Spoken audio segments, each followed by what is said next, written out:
Buenos, ¿cómo les va? Les voy a dar la segunda clase de regulación del movimiento, que continúa la de ayer.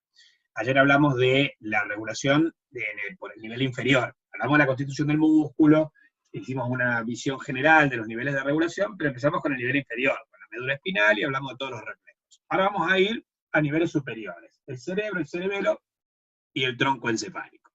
Entonces, para ello, vamos a abrir este PowerPoint, que continúa el de ayer, el mismo en realidad. Bueno, vamos al control superior de la regulación del movimiento. Este control superior está efectuado por el cerebro, tanto la corteza como los ganglios de la base, el cerebelo, tanto la corteza como los núcleos intracerebelosos, y el tronco encefálico, los núcleos del tronco.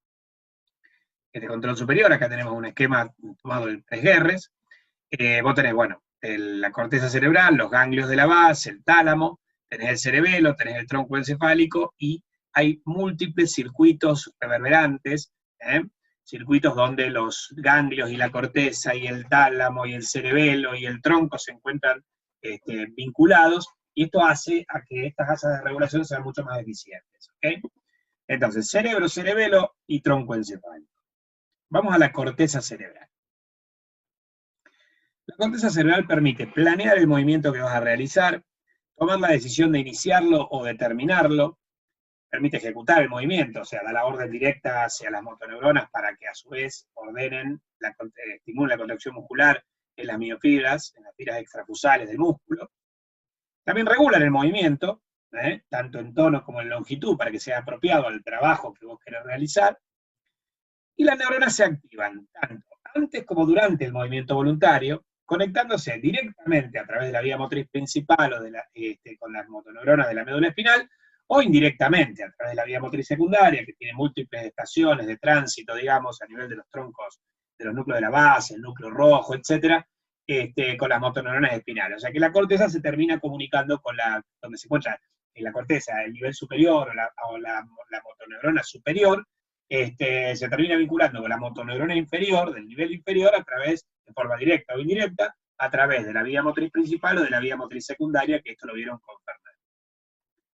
Bueno, ¿cuáles son las áreas corticales importantes? Las primeras 7 áreas de Brodmann participan. El área 1, 2 y 3 son las somatoestésicas, del lóbulo parietal, retrorrolándicas, pero también contribuyen con haces con fibras para los haces motores, para los tractos motores. Bueno, el área 4 de Brodmann, donde está codificada la boca, la cara, las manos, los brazos, el tronco, los pies, las piernas, es la corteza motora primaria, el área motriz principal, área 4 de Brodmann. Después tenemos las áreas 5 y 7, que son áreas de asociación, áreas de asociación, por ejemplo, ojo-objeto, que permite fijar la mirada.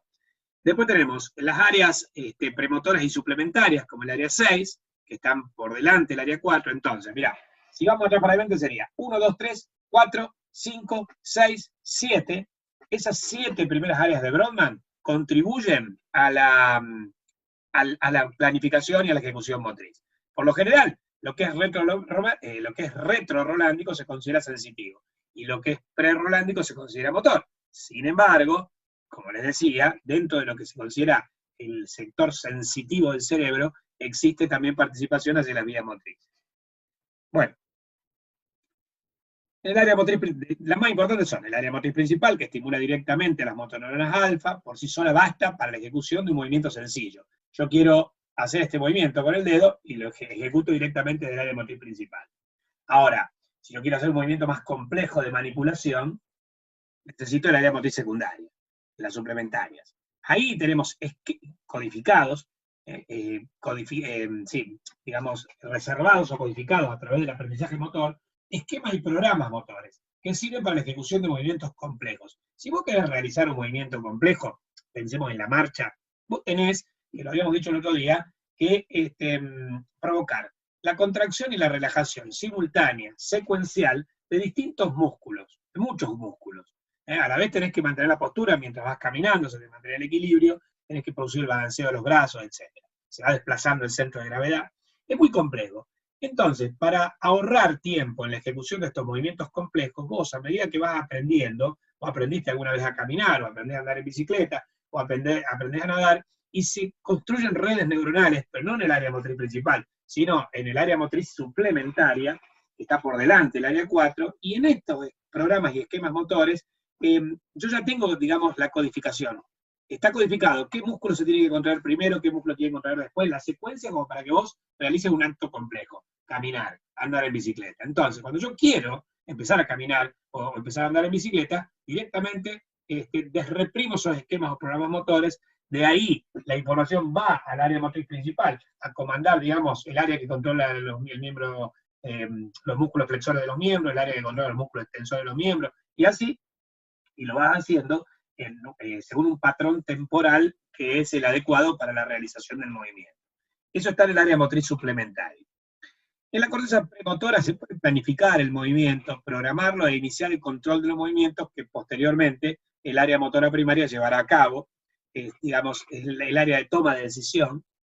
Después tengo otras, la corteza del cíngulo, donde se regulan las emociones, la corteza parietal posterior, que conceptualiza el movimiento de acuerdo a lo que se puede y lo que no se puede hacer, el área de Broca, que sirve para para el habla, para la articulación de la palabra, el área de coordinación ojo-objeto, que permite seguir un objeto con la mirada, el área de coordinación mano-objeto, que permite agarrar un objeto en el campo visual, con precisión. Bueno, todas estas son áreas cerebrales corticales que sirven para determinados aspectos del movimiento. Decíamos, en el área 4 de Brodmann tenemos un homúnculo motor, que es similar al homúnculo de Penfield sensitivo, pero este es motor. Al igual que el homúnculo sensitivo se le llamaba homúnculo porque es desproporcionado, porque tiene áreas más grandes que otras, y en el caso del homúnculo sensitivo que vimos en primer año, tenía que ver con la densidad de inervación sensitiva del área representada. En el homúnculo mayor también, en el homúnculo motor también. El tamaño del área representada no tiene que ver con el tamaño en sí del área que va a estimular, sino que tiene que ver con la destreza del movimiento. Aquellas áreas donde el control es muy preciso, porque permite movimientos muy diestros, delicados, como aquellos que permiten la manipulación o el habla, tienen representación cortical grande. Aquellas áreas donde los músculos simplemente se tienen que mantener contraídos para mantener la postura, como los posturales de la espalda, los extensores de los miembros, tienen áreas pequeñas. ¿Está? O sea que el tamaño en el homúnculo motor del área representada depende de la destreza del movimiento a conseguir, del tamaño de las unidades motoras. Bueno, con respecto a la función de las áreas corticales tenemos, como decíamos, en el área 4, la corteza motora primaria, donde están localizados los músculos del pulgar, del cuello, de los troncos, etc., el músculo motor. Después, por delante tenemos en las áreas premotoras y suplementarias, las habilidades manuales, la coordinación mano-objeto, los movimientos oculares contralaterales, la rotación de la cabeza, la formación de las palabras en el área de Broca. Después, la elección de las palabras adecuadas están en áreas retrorolándicas, está vinculada al área de Broca, por eso hay distintos tipos de afasia, donde vos no podés hablar, pero puede ser porque no puedes elegir las palabras que querés usar, o porque no puedes articular la palabra, o sea, porque no puedas ejecutar, articular los fonemas de tal manera que la palabra sea entendible, digamos. Entonces, esto puede ser por una lesión, una CB o lo que fuere, en este área o en este área. Entonces está como sectorializada la elección de las palabras que vas a utilizar y la articulación o formación de las palabras. Después, la fijación de los ojos en los objetos para seguir con la mirada a algo que se está desplazando en el campo visual. También tenemos un área específica para eso. Está, fíjense, cercana al área visual, en el lóbulo occipital.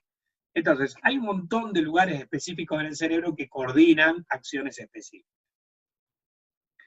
Por resumen del nivel cerebral, el nivel de la corteza motora suministra la mayor parte de las señales motoras de activación de la médula, emite órdenes secuenciales, ¿sí?, y paralelas, un músculo y otro músculo al mismo tiempo, que ponen en marcha diversos patrones medulares de acción motora. Modifica la intensidad de los patrones, o cambia su ritmo u otras características según las necesidades. Estás caminando y querés empezar a correr. Los patrones corticales son complejos y pueden aprenderse. O podés aprender a caminar, o podés aprender a andar en bicicleta, o podés aprender a escribir a máquina, lo que fuere. Mientras que los medulares vienen básicamente determinados por la herencia. Se dice que están integrados en la memoria genética. Estamos las redes neuronales para el circuito, por ejemplo, para el reflejo miotático, directo, el inverso, ya no necesitas aprenderla, venís con eso. En cambio, los patrones rítmicos complejos, como la marcha, etcétera, o el habla, tenés que aprenderlos. Bueno, ahora vamos a los ganglios basales.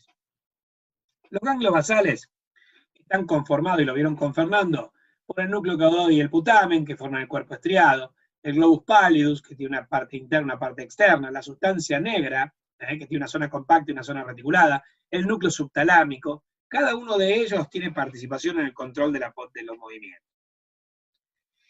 Se conectan con el tálamo y con la corteza cerebral.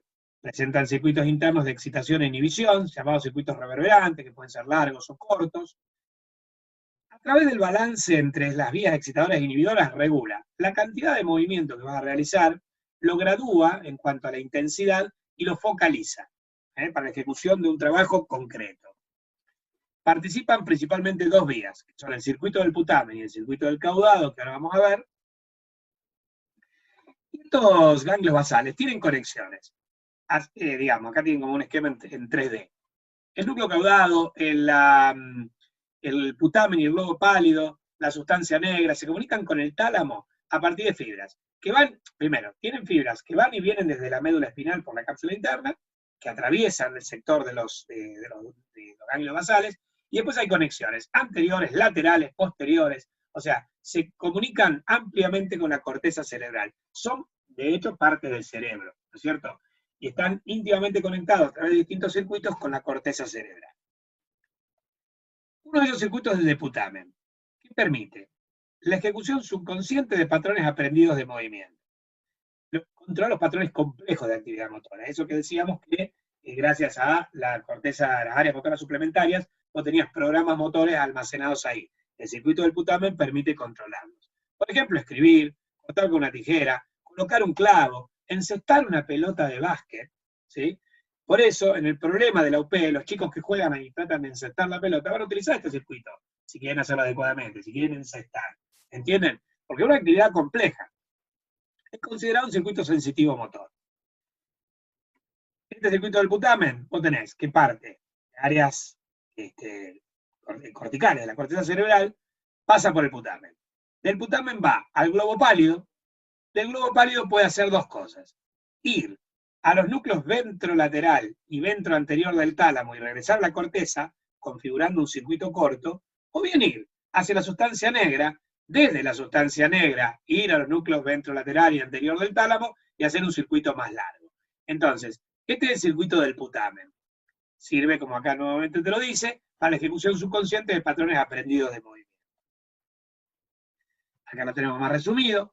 Yo tengo la corteza motora y la corteza sensitiva, se conectan con el putamen, que se conecta con el globo pálido interno, que se conecta con los núcleos talámicos, que vuelven a conectarse con la corteza. Y las conexiones generalmente son bilaterales. Ese es el circuito del putamen. El otro circuito es el del caudado. Este se ocupa de patrones de movimiento en vez de movimientos musculares individuales. Elige qué patrones se usarán y en qué secuencia. Da origen a acciones motoras con ordenación temporal, o sea, las que tienen que ir una detrás de la otra para la ejecución de un movimiento determinado. Permite que la planificación cognitiva, lo que vos pensás que debés realizar para ejecutar un trabajo determinado, de los patrones motores alcance los objetivos conscientes específicos. Se lo considera un circuito de asociación o circuito cognitivo. Importa lo que vos planificaste en la ejecución del movimiento.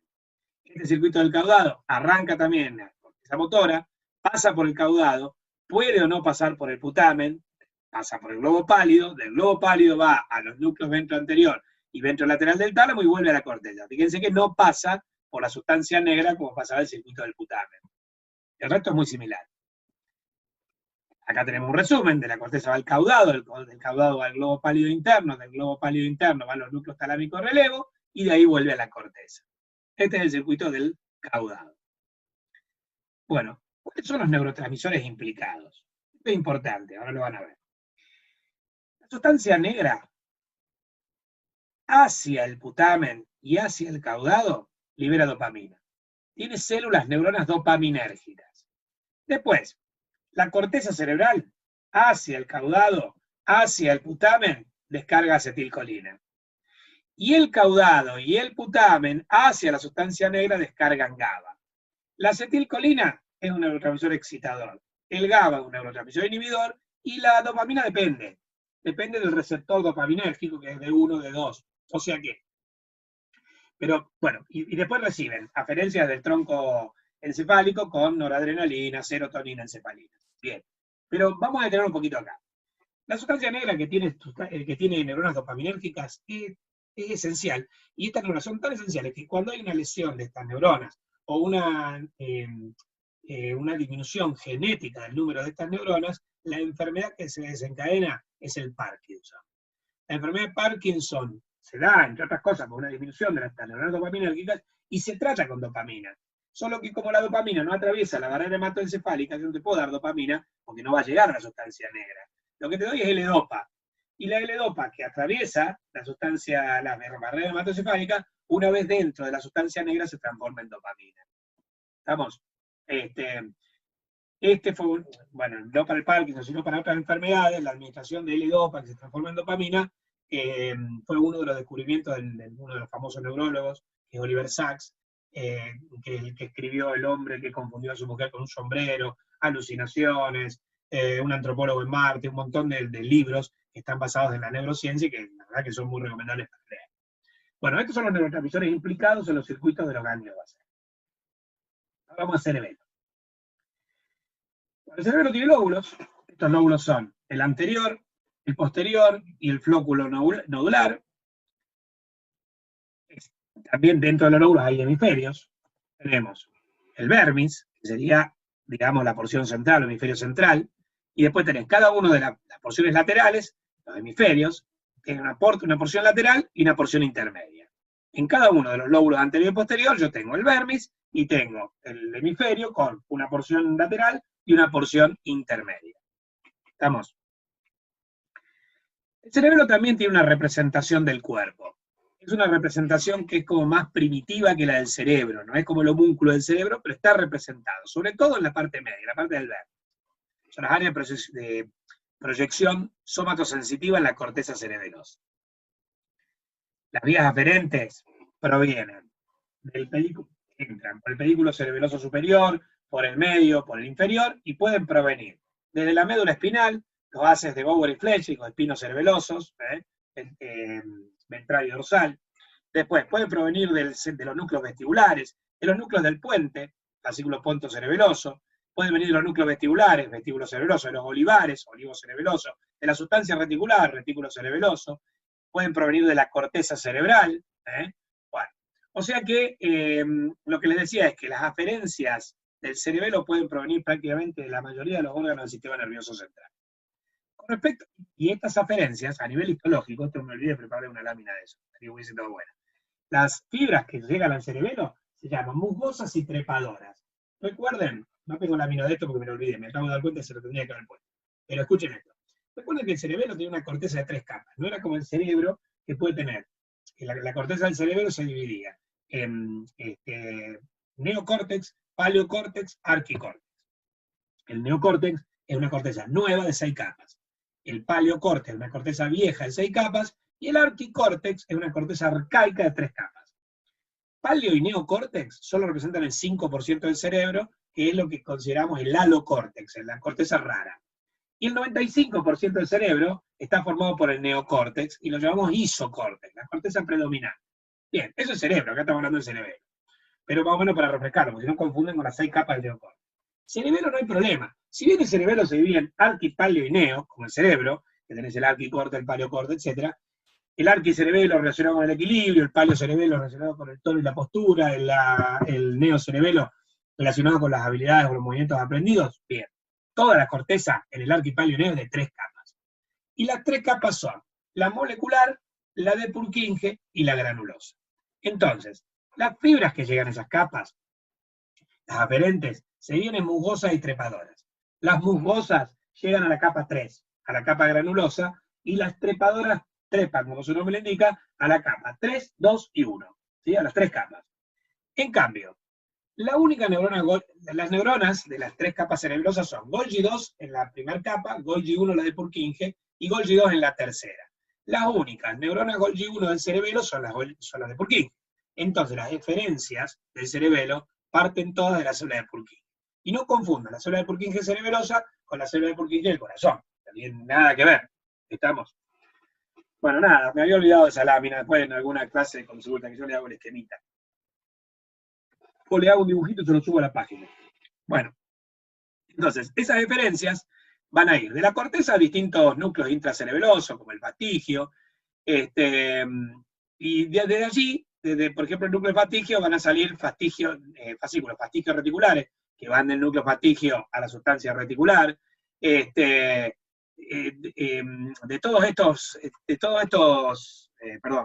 todas estas diferencias, así, que parten de la célula de Purkinje y pasan por los núcleos intracerebelosos, emergen del cerebelo y van a ir a controlar el equilibrio, el tono o la postura. Si parten del arqui, si parten del palio o si parten del neo, que cada uno de ellos tiene una corteza específica de regulación y un núcleo intracerebeloso específico.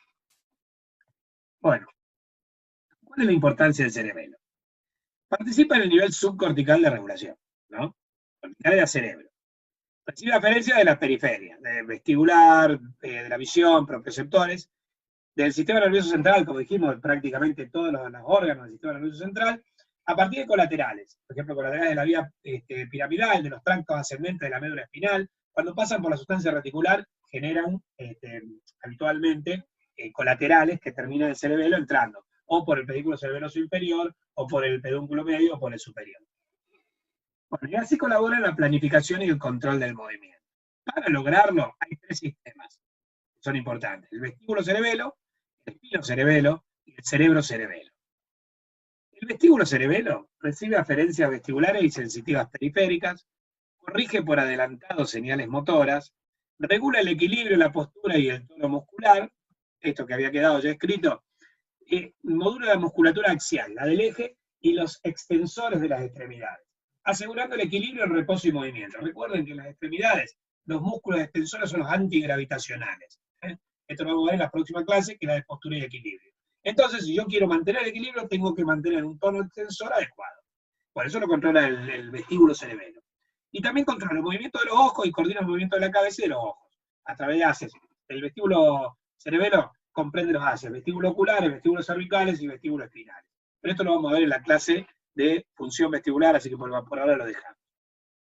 Bueno, lo que tenemos es, como corteza importante, la del vérmix, el lóbulo flóculo nodular, el núcleo importante intracerebeloso es el fastigio, se comunican con los núcleos vestibulares, y bueno, y a partir de ahí pueden partir haces: vestíbulos espinales, que van a la médula espinal y controlan el movimiento del cuerpo en el espacio; vestíbulos oculares, que van a ir a los núcleos de los motores oculares y controlan el movimiento de los ojos en la cabeza; y también a los músculos del cuello, o sea, los vestíbulos cervicales para controlar la cabeza, la posición de la cabeza en el cuerpo. Este es el vestíbulo cerebelo. El espino cerebelo recibe aferencias corticales y periféricas, y las periféricas provienen de la médula espinal. Las partes de los hemisferios que están al lado del cerebelo también reciben información somatoestésica de las extremidades y las proyectan hasta el núcleo rojo, que es el origen del tracto rubroespinal. Compara y corrige el movimiento y controla el tono durante el movimiento. El espino cerebeloso no es como el vestíbulo cerebeloso, que también puede mantener el tono y la postura en reposo. Amortigua las oscilaciones que puedan suceder durante la prosecución del movimiento. Bueno, entonces tenemos la parte lateral de los hemisferios, el núcleo dentado, el intracerebeloso dentado. Después, entre los núcleos extracerebelosos importantes, tenemos el núcleo rojo, las neuronas magnocelulares del núcleo rojo, y el haz importante que va hacia la médula espinal es el rubro espinal. A su vez, el espino cerebeloso recibe información somatoestésica, propioceptiva, por los haces espinocerebelosos de Gowers y de Flechig, que la sensibilidad profunda inconsciente. Entonces, regula fundamentalmente el movimiento, evitando oscilaciones del mismo. Finalmente, el cerebro cerebelo planea y sincroniza los movimientos, coordina los movimientos complejos, a partir de funciones cognitivas. Por ejemplo, la percepción visoespacial, lo que vos percibís con la mirada de tu espacio; el procesamiento lingüístico, las palabras que vos tenés que o sea, en el habla, no interviene solo el cerebro, sino que la coordinación de las estructuras de la cavidad bucal de la lengua para el procesamiento lingüístico requieren también del control cerebeloso, y también en la modulación de las emociones, a partir de, por ejemplo, los músculos faciales. Está formado por la porción lateral de la corteza de los hemisferios cerebelosos, recibe aferencias desde el neocórtex, solo del cerebelo, a través de los núcleos del puente o pontos cerebelosos. Bueno, y las eferencias llegan al tálamo a través del núcleo dentado, y del tálamo alcanzan nuevamente la corteza cerebral. Entonces vos tenés en la parte lateral de los hemisferios cerebelosos,